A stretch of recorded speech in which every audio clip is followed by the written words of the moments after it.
Hi, this is Ted Arasaka on sailing vessel Little Wing.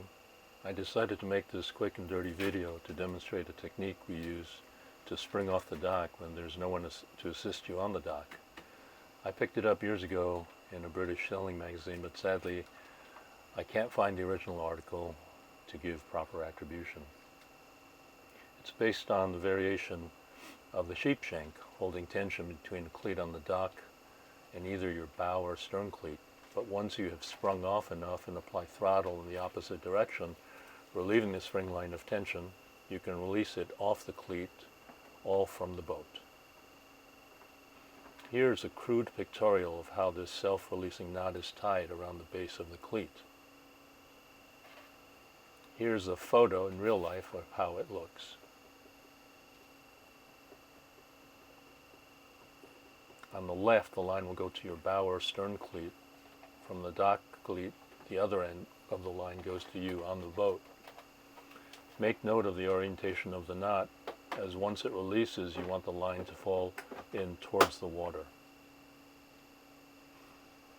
I'm using 1/2-inch stay set, a smooth, slippery double braid that will work better than 3-strand. I don't think it would work at all with 3-strand. First, we will show springing off the bow, facing into the current, needing to clear the beamy catamaran in front of us. Just the bow and stern lines remain in our self-releasing spring line. Not unique to this technique, but you must remember to fender off your bow and stern, as well as take into account any power poles or pilings that overhang, such as bowsprits or dinghy davits, might get entangled with.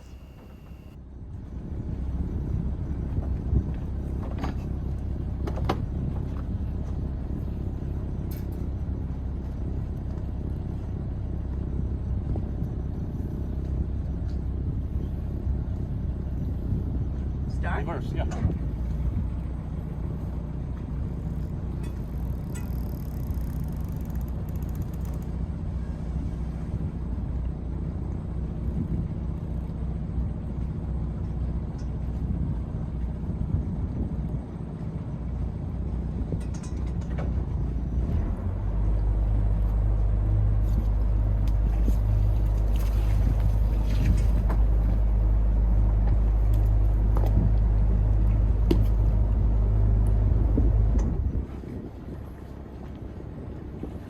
Good job.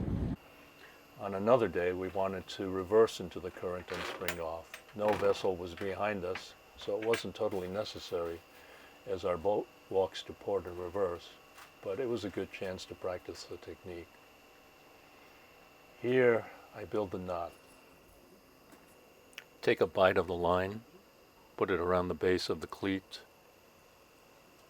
Like a sheep shank, create 2 little loops, put the tongue of that bite through the 2 loops, and there you have it.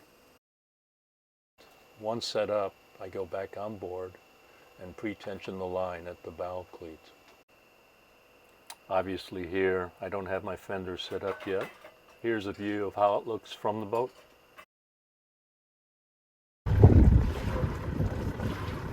Ready? Yeah. Yep.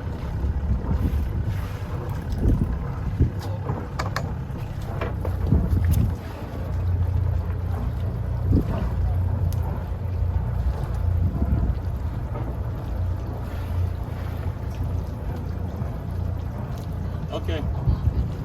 Daddy. All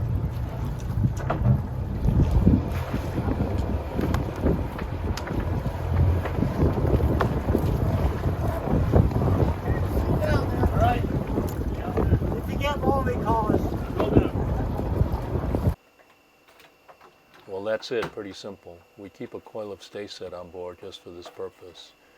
It has served us well, and hope some of you may find it useful as well. Thanks for watching.